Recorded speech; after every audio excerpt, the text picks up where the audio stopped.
இப்ப களமே சொல்லுது, ரெண்டே ரெண்டு பேருக்கு நடுவுல தான் போட்டியே.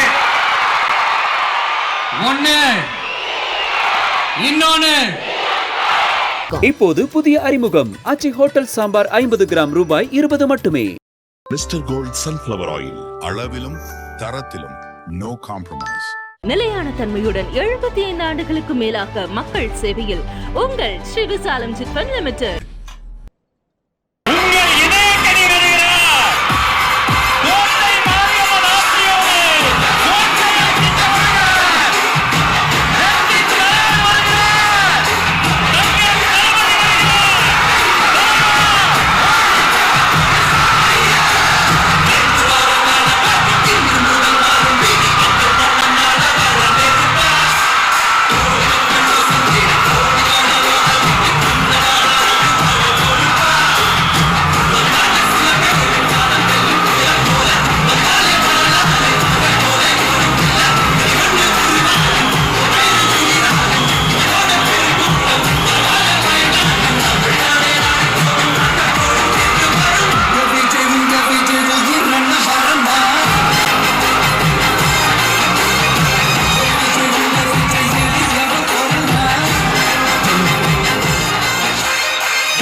கரேஜ் தான் எல்லாத்துக்குமே ஒரு பேஸ்.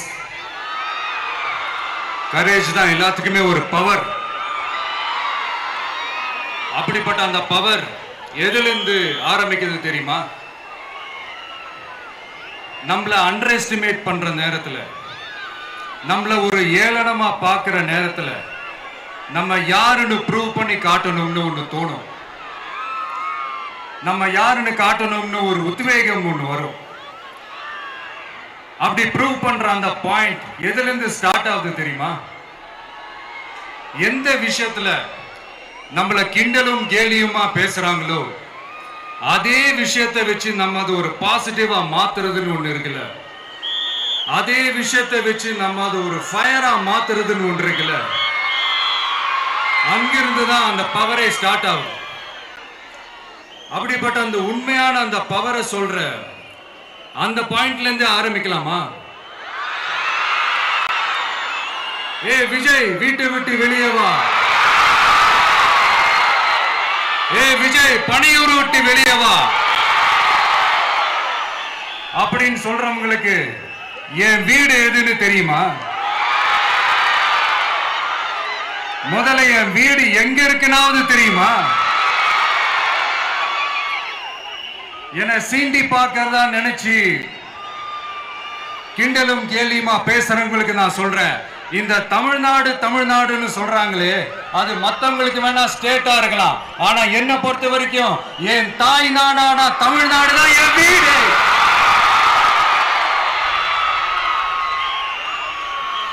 என் வீட்டுல மொத்தம் எத்தனை பேர் இருக்காங்க தெரியுமா? 8 கோடி பேர் இருக்காங்க. ஒட்டுமொத்த தமிழ்நாட்டு மக்களும் என் வீட்டு மக்கள், என் குடும்பம், என் உறவு, என் சொந்தம். எனக்கு எல்லாமும் கொடுத்த இந்த 8 கோடி சொந்தங்களுக்கு இனிமே எல்லாமுமா கூட நிக்க போறது இந்த விஜய் மட்டும்தான். தமிழ்நாட்டோட முதல் படை வீரனா, தமிழ்நாட்டோட முதல் பாதுகாவலனா அவங்க கூடவே நிக்கணும்ன்றதுதான் என்னுடைய குறிக்கோள். இன்னைக்கு இந்த விஜய், உங்க விஜய் உங்ககிட்ட ஓட்டு கேட்டு மட்டுமே வரல, உங்ககிட்ட நீதி கேட்டும் வந்திருக்கிற. ஆக்சுவலா உங்களுக்காக நீதி கேட்கறதுக்காக தான் நான் அரசியலுக்கே வந்தேன். ஆனா இன்னைக்கு நான் உங்ககிட்ட நீதி கேட்கறதுக்காக வந்திருக்கிறேன். இந்த விஜய் என்னங்க தப்பு பண்ணா? தன்னை நேசிச்ச தன்னுடைய மக்களுக்காக அரசியலுக்கு வந்தா, அது ஒரு தப்பா?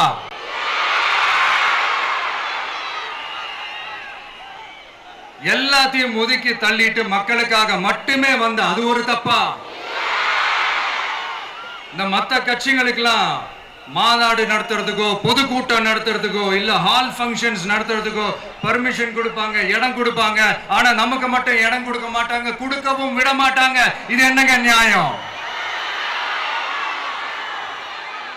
நான் போய் மக்களை சந்திக்கிறதுக்கோ இல்ல மக்கள் வந்து என்ன சந்திக்கிறதுக்கோ ஒரு உரிய இடமோ இல்ல உரிய பாதுகாப்போ மத்த கட்சிகளுக்கு எல்லாம் கொடுப்பாங்க. ஆனா எனக்கு கொடுக்க மாட்டாங்க, கொடுக்கவும் விட மாட்டாங்க. இது என்னங்க நியாயம்? இந்த SOPs சொல்லுவாங்க, அதனுடைய ஃபுல் ஃபார்ம் வந்து ஸ்டாண்டர்ட் ஆபரேட்டிங் ப்ரொசீஜர்.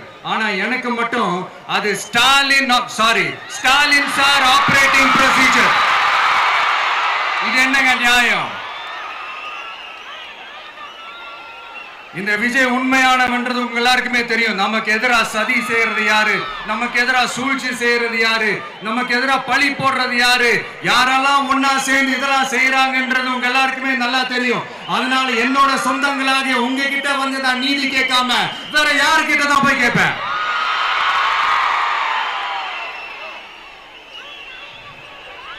செல்ஃபே எடுக்காத ஒரு கூட்டணி கணக்கு, செல்ஃபே எடுக்காத ஒரு அறத பழைய அரித்மேட்டிக் கணக்கு, இதெல்லாம் வேலைக்கே ஆகாது. ஆணித்தரமா அடிச்சு சொல்றேன். அப்புறம் இந்த காசு கொடுத்து ஓட்டு வாங்கிடலாம்னு கனவு காண்றாங்கல்ல, அதுவும் இந்த விஜய் வந்ததுக்கு அப்புறம் நடக்கவே நடக்காது. வண்டி வண்டியா கொண்டாந்து கூட்டுவாங்க. 1000, 2000, 3000, 4000, 5000 சாமி மேல சத்தியெல்லாம் வாங்குவாங்க. அப்படிதான் இத்தனை வருஷமா உங்களை ஏமாத்தி இருக்கிறாங்க. வாங்கிக்கங்க, சந்தோஷமா வாங்கிக்கங்க. எல்லாம் உங்க பணம் தான். வாங்கிக்கிட்டு அவங்க காதிலே விசில ஊதி அனுப்புங்க. எப்படி? அவங்க செவிலே விசில ஊதி அனுப்புங்க.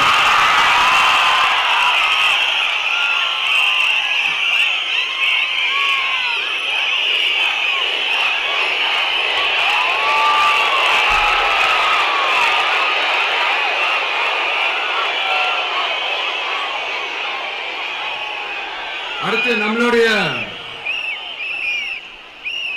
ஜென்சி அடுத்த இளம் தலைமுறையினருக்கும் ஒன்று நான் சொல்லணும்னு நினைக்கிறேன். இந்த பணத்தை கொடுத்து ஏமாத்தி ஓட்டு வாங்குற அந்த கலாச்சாரம் ஒழியணும். பணத்தை கொடுத்து ஏமாத்தினா ஏமாறுவீங்க. உங்களை தான் கேட்கிறேன், பணத்தை கொடுத்து ஏமாத்தினா ஏமாறுவீங்க? எல்லாரும் கொஞ்சம் கை இப்படி வைங்களேன் எனக்காக. நான் சொல்றதை கொஞ்சம் ரிப்பீட் பண்ணுங்க. எங்க ஓட்டு எங்க உரிமை. எங்களை யாரும் விலைக்கு வாங்க முடியாது. எங்கள் ஓட்டு விசில் சின்னத்துக்கு தான். வேற யாரையும் நம்பி ஏமாற மாட்டோம். தேங்க்யூ. கேட்டுச்சா சார்? இனிமே நீங்க கொள்ளையடிச்சு வச்சிருக்கிற பணம் எல்லாம் வேஸ்டா போகுது, குப்பையில தான் தூக்கி போடணும். உங்களுடைய இந்த ஊழல் ஆட்சியும் மக்கள் குப்பையில தான் தூக்கி போட போறாங்க. அடுத்து ஒவ்வொரு வீட்டில் இருக்கிற என்னுடைய குட்டி நண்பா நண்பீஸுக்கும் நான் சொல்லணும்னு நினைக்கிறேன். வீட்டில் டிவியில உட்கார்ந்து இந்த பிரச்சார மீட்டிங்லாம் பார்த்துட்டு இருப்பீங்க. உங்களையும் உங்களுடைய ஃபியூச்சரையும் மைண்ட்ல வச்சுக்கிட்டு தான் நாம அரசியலுக்கே வந்திருக்கிறோம். அதனால எனக்காக நீங்க ஒண்ணு செய்யணும். தொடர்ந்து செஞ்சுக்கிட்டு தான் இருக்கிறீங்க. நான் நிறைய கியூட்டான வீடியோஸ்லாம் நான் பார்க்கிறேன். லைக் உங்க அம்மா அப்பா கிட்ட மைக்க நீட்டி யாருக்கு ஓட்டு போடுவீங்கன்னு கேட்டா பின்னாடி இருந்த அந்த பையன், அம்மா விஜய்னு சொல்லுவா, அப்பா விஜய்னு சொல்லுப்பா அப்படின்னு நிறைய அந்த கியூட்டான வீடியோஸ்லாம் பார்க்கிறேன். அதை தொடர்ந்து தயவு செஞ்சு அதை தொடர்ந்து கண்டினியூ பண்ணுங்க. உங்க வீட்டில் இருக்கிற உங்களுடைய அப்பா அம்மா தாத்தா பாட்டி பெரியப்பா பெரியப்பா சித்தி சித்தப்பா அத்தை மாமா ஓட்டு போடுற வயசுல இருக்கிற அண்ணன் அக்கா எல்லாரையும் விசில் சின்னத்துக்கு ஓட்டு போட சொல்லுங்க. விசில் சின்னத்துக்கு ஓட்டு போட வைங்க.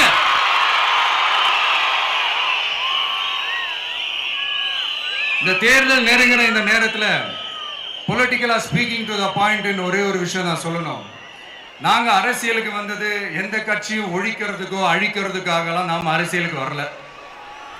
யார் மேலேயும் தனிப்பட்ட ஒரு வன்மமோ இல்ல தனிப்பட்ட கோபமோ அப்படிலாம் யார் மேலேயும் கிடையாது.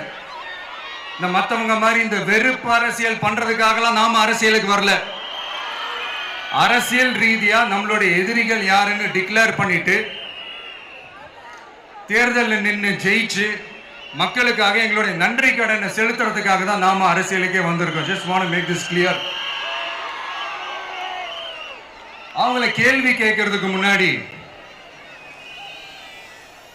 அவங்களுடைய இயலாமையை மறைக்கிறதுக்காக இந்த ஏ டீம் பி டீம் இதெல்லாம் கூட சேர்த்துக்கிட்டு ஒரே விஷயத்த சொல்லி அழுவுறாங்கல்ல. என்னன்னு சொல்லி அழுவுறாங்க? அனுபவம் இல்லாதவங்களால எப்படி ஆட்சி அதிகாரத்தை செய்ய முடியும் அப்படின்னு ஒரே விஷயத்த சொல்லி அழுவுறாங்கல்ல. அந்த அழுகைக்கு நாம ஒரு பதிலடி கொடுக்கணும்ல. மக்களே, நான் உங்களையே கேட்கிறேன், தெரியாம தான் கேட்கிறேன். இந்த அனுபவம் அனுபவம் அனுபவம்னு சொல்றாங்களே, அதிகாரத்தை வச்சு மக்கள் பணத்தை கொள்ளையடிச்சதை தாண்டி வேற ஏதாவது கொம்பு முளைச்ச பெரிய அனுபவம் இவங்களுக்கு இருக்குதா?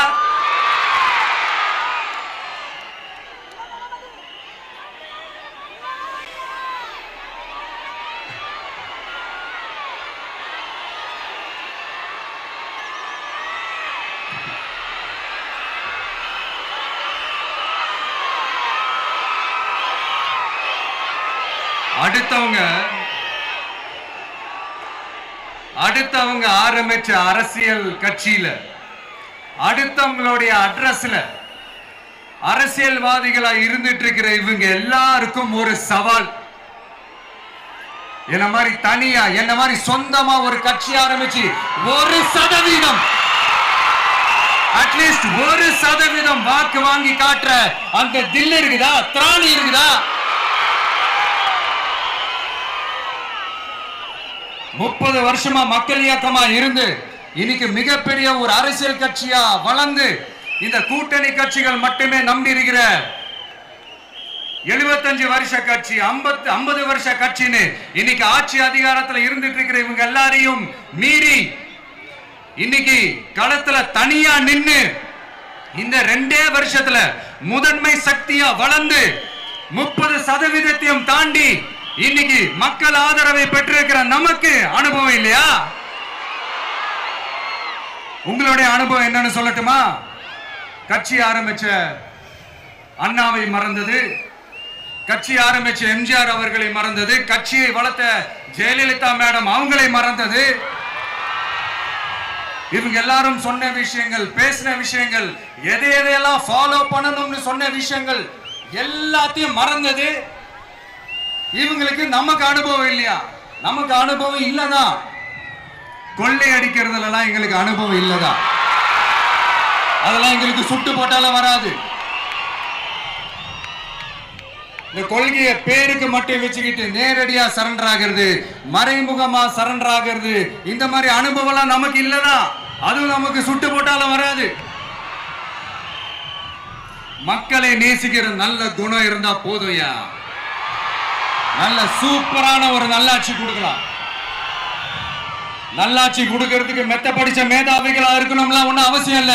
காமராஜர் அவர்கள் மாதிரியோ எம்ஜிஆர் அவர்கள் மாதிரியோ மக்கள் சக்தியின் துணையால, மக்கள் மேல அக்கறையா இருக்கக்கூடிய நல்ல அதிகாரிகளின் துணையால சூப்பரான ஒரு நல்லாட்சி என்னால கொடுக்க முடியும், செஞ்சு காட்டுறேன்.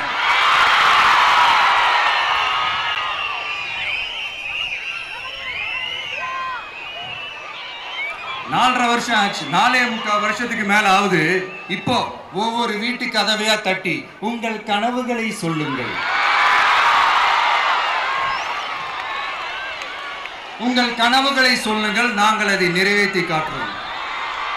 இல்ல ஸ்டாலின் சாருக்கு மக்கள் சார்பா ஒரு கேள்வி, மக்களுடைய கனவு என்னன்னு உங்களுக்கு தெரியுமா சார்?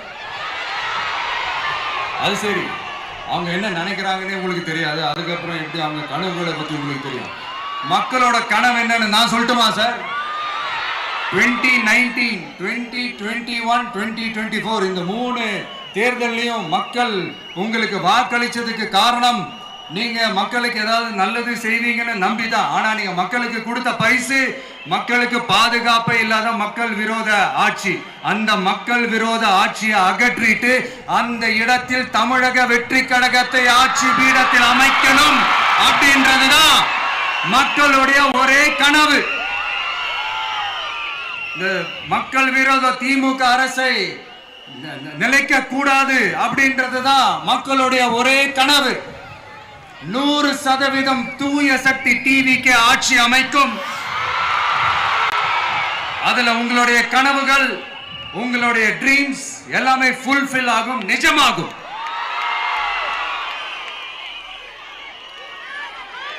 தமிழ்நாடு எப்பவுமே டெல்லிக்கு அவுட் ஆஃப் கண்ட்ரோல் அப்படின்ட்டு ஸ்டாலின் சார் அடிக்கடி சொல்லுவாங்க.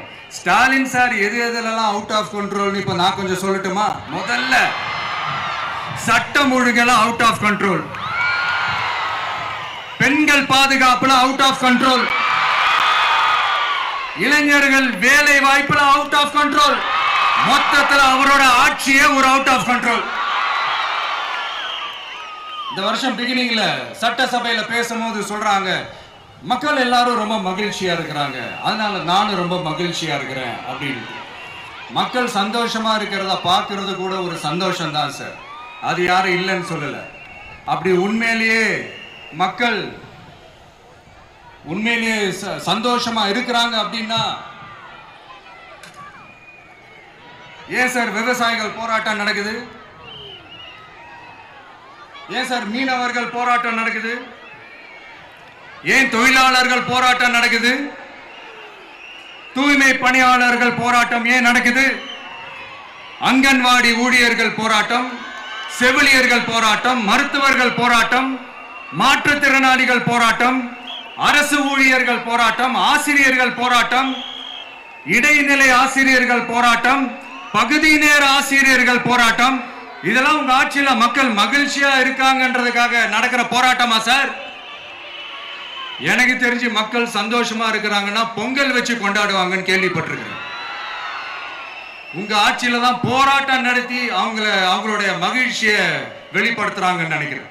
இன்னும் தீரவே தீராத பிரச்சனைகள்னா இருக்கிற இடம் பிரச்சனை, பார்க்கிற வேலை பிரச்சனை, பண்ற தொழில் பிரச்சனை, விலைவாசி பிரச்சனை, தண்ணி பிரச்சனை, பஸ் வசதி இல்லைன்ற பிரச்சனை, ரோடு சரி இல்லைன்ற பிரச்சனை, ஆஸ்பத்திரி சரியா இல்லைன்ற பிரச்சனை. இப்படி எல்லாம் ஒரு அடிப்படை விஷயங்களே பிரச்சனையா இருந்தா அப்போ ஆளுங்கட்சின்னு ஒண்ணு எதுக்குதான் இருக்கிறாங்க அப்படின்னு தானே மனசுல தோணும் மக்களுக்கு. ஆட்சிக்கு வர்றதுக்கு முன்னாடி தான் பொய்யா அடிச்சு விட்டீங்க, இப்ப ஆட்சியை விட்டு போகும்போது கூட பொய்யா பேசுறீங்களே சார், என்ன சார் இது? மாத்தி மாத்தி பேசுறதுல நீங்க வேற லெவல் தான் சார். ஆட்சிக்கு வந்த அடுத்த வருஷமே 2022ல 70% வாக்குறுதிகளை நிறைவேற்றிட்டோம்னு சொன்னாங்க. அப்புறம் போன வருஷம் 90% வாக்குறுதிகளை நிறைவேற்றிட்டோம்னு சொன்னாங்க. அப்புறம் இந்த வருஷம் 505 வாக்குறுதிகளை 404 வாக்குறுதிகளை நிறைவேற்றிட்டோம், கிட்டத்தட்ட ஒரு 80% வாக்குறுதிகளை நிறைவேற்றிட்டோம்னு சொன்னாங்க. முதல்ல 70, அப்புறம் 90, அப்புறம் 80. இன்னும் தேர்தல் நெருங்க அது 60, 50, 40, 30, 20ல போய் நிற்கும்னு நினைக்கிறேன். அதையும் அவரே அறிவிப்பாரோ என்னமோ எனக்கு தெரியல. முதல்வர் ஸ்டைல்லையே சொல்லணும்னா, பொய்யிலேயே பிறந்து பொய்யிலேயே வளர்ந்த புலவர் பெருமானே, கொஞ்சம் அத திருத்தி சொல்றேன், புலுகர் பெருமானே, அது இன்னும் பொருத்தமா இருக்கும். அவருடைய அண்ட புழுகு, ஆகாச புழுகு என்ன தெரியுமா? பெண்களுக்கு பாதுகாப்பு தமிழ்நாட்டில் எங்க போனாலும் கொட்டி கிடக்குதான். அப்படி அது உண்மைனா அண்ணா யூனிவர்சிட்டி அந்த பொண்ணுக்கு ஏன் சார் அப்படி ஒரு கொடுமை நடந்துச்சு? கோவை கல்லூரி பெண்ணுக்கு ஏன் சார் அப்படி ஒரு கொடுமை நடந்துச்சு? பெண் குழந்தைகள் பாதிக்கப்படுறதா கிட்டத்தட்ட 1000க்கும் மேலான போக்சோ கேசுகள் ஏன் சார் பதிவானுச்சு? போதைப் பொருள் கலாச்சாரம் கண்ட்ரோலே இல்லாம அது பாட்டுக்கு தாறுமாற எங்கேயோ போய்கிட்டு இருக்கு. வயலன்ஸ்லாம் தலைவிரிச்சு ஆடுது. அதுக்கு ஒரு ரீசெண்ட் எக்ஸாம்பிள் அந்த ரயில்வே ஸ்டேஷன்ல அந்த சிறுவர்கள் எல்லாரும் சேர்ந்து செஞ்ச அந்த சம்பவம். சட்டம் ஒழுங்கு சரியா இருந்தா ஏன் சார் இப்படி எல்லாம் நடக்குது? சட்டம் ஒழுங்கு சரியா இருக்கணும்னா முதல்ல தமிழ்நாட்டுக்கு ஒரு டிஜிபி வேணும் சார். எங்க சார் போனார் அவரு? எங்க அவரு? சும்மா இந்த ஆக்டிங் ஆபீசரை வச்சுக்கிட்டு அரசாங்கத்தை நடத்துனீங்கன்னா இப்படிதான் சட்டம் ஒழுங்கு சந்தி சிரிக்கும். முதல்ல தமிழ்நாட்டுக்கு ஒரு டிஜிபியை போடுங்க சார். அதுக்கப்புறமாச்சும் சட்டம் ஒழுங்கு சரியாகுதான்னு பார்ப்போம். சரிப்பா, கேள்வியா கேட்கிறிய, நீ வந்தா என்ன செய்வ அதானே கேட்கறீங்க. கரெக்ட், கேட்கணும். மக்களோட அடிப்படை தேவைகளை தீர்க்கிறது தான் நம்மளுடைய ஃபர்ஸ்ட் வேலையே. அதை தீர்க்கிறதுக்கான அந்த தேடி போறது, அதோட சொல்யூஷனை தேடி போறது தான் நம்மளுடைய ஃபர்ஸ்ட் அஜெண்டாவே. கொஞ்சம் வெயிட் பண்ணுங்க, தேர்தல் அறிக்கை ரெடி ஆயிட்டு இருக்கு. தெளிவான ஒரு தேர்தல் அறிக்கையாவது வரும். என்ன நம்புற உங்களை நான் டிசப்பாயிண்ட் பண்ணவே மாட்டேன்.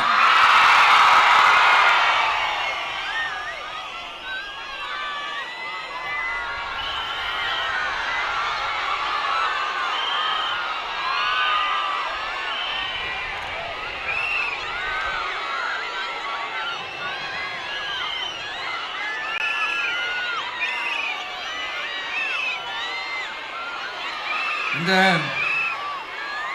சும்மா ஆட்சிக்கு வரணும்ன்றதுக்காக இந்த நடைமுறைக்கு சாத்தியமே இல்லாத இந்த மாதிரி விஷயங்கள் எல்லாம், வாக்குறுதிகளை நான் என்னைக்குமே கொடுக்கவே மாட்டேன். அதே மாதிரி ஆட்சிக்கு வந்ததுக்கு அப்புறம் கூட அவங்க அது தரல, இவங்க இது தரல அப்படின்லாம் பம்மிக்கிட்டு இல்லாம உங்களுக்காக எந்த எக்ஸ்ட்ரீமுக்கும் போய் நான் போராடவும் தயாரா இருக்கிறேன். அதனால நான் மறுபடியும் இதை நான் ரிப்பீட் பண்றேன். இவ்வளவு நாள் இதை நான் மட்டும் தான் சொல்லிக்கிட்டு இருந்தேன். இப்ப களமே சொல்லுது, ரெண்டு பேருக்கு நடுவுல தான் போட்டியே.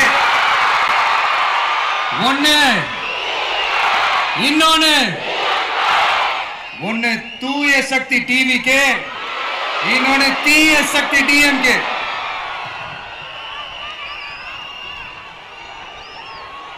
இப்ப நம்ம இந்த எலெக்ஷன் விஷயத்துக்கு வருவோம்.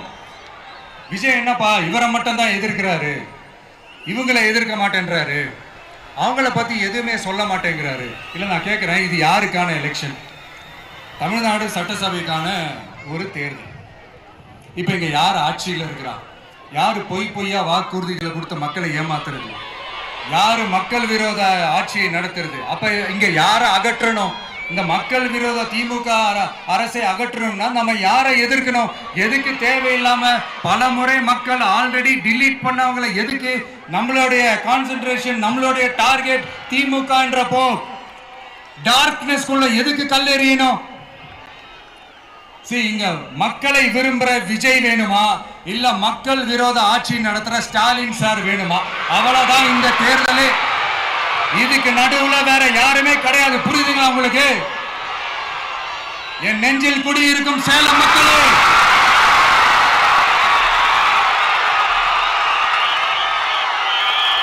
one last simple question. Vijaya நம்புறீங்களா, ஸ்டாலின் சார நம்புறீங்களா? அவ்வளவுதான், முடிஞ்சு போச்சு. கதம் கதம். போர் முழக்கம் உங்களை ஒரு நிமிஷம் கூட தூங்க விடாது. இந்த போன லாஸ்ட் வீக் இந்த டிஎன்பிஎஸ்சி இந்த எக்ஸாம்ஸ், இந்த குரூப் 2 எக்ஸாம்ஸ் அதை அனௌன்ஸ் பண்ணிட்டு உடனே அதை கேன்சல் பண்ணிட்டாங்க. இது உலகத்துக்கு எல்லாருக்கும் தெரியும். கேன்சல் பண்ணிட்டு ரொம்ப சிம்பிளா டெக்னாலஜி இதோ சம் ஃபால்ட், டெக்னிக்கல் ஃபால்ட் அப்படின்னு சொல்லி அதை கடந்து போயிட்டாங்க. இத்தனை வருஷமா ராத்திரி பகலமா கஷ்டப்பட்டு படிச்சு எப்படியாவது நமக்கு அந்த வேலை கிடைக்காதான்னு அந்த எக்ஸாம்ஸை ஃபேஸ் பண்ண வந்த நம்மளுடைய தம்பி தங்கைகள் எவ்வளவு ஒரு மன உளைச்சலுக்கு ஆளாயிருப்பாங்க. அதை யாராவது யோசிச்சு பார்த்தீங்களா? ஒரு எக்ஸாம்ஸை ஒழுங்கா நடத்த தெரியல, இதுல உலக நாடுகளோட போட்டி போடுறாங்களாம். நம்மளுடைய தம்பி தங்கைகள் நம்ம அம்மா அப்பா கிட்ட சொல்லுங்க, யாரும் தைரியம், எல்லாரும் தைரியமா இருங்க. வரப்போறது உங்க ஆட்சி, நம்ம ஆட்சி.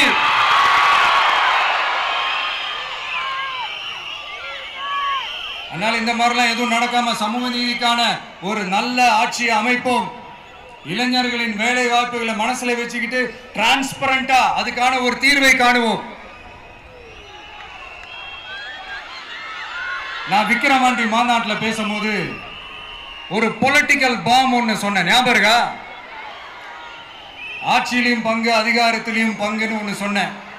இப்போ அந்த பொலிட்டிக்கல் பாம் எல்லா கூட்டணியிலையும் வெடிச்சுக்கிட்டு இருக்கு, தாறுமாற வெடிச்சுக்கிட்டு இருக்கு. ஸ்டாலின் சார்லாம் பதறாரு. ஆட்சி அதிகாரத்துல பங்கெல்லாம் தமிழ்நாட்டில் ஒத்து வராது அப்படின்னு சொல்றாரு. அவங்கள பொறுத்த வரைக்கும் ஜெயிக்கிறதுக்காக மட்டும்தான் கூட்டணி, மற்ற எல்லாத்துக்குமே அவங்க தனி அணி, அவங்க மட்டுமே ஒரே அணி. வெல்வோம் ஒன்றாக, ஆனா வரும் வெல்த் எல்லாம் பார்ப்போம் தனியாக.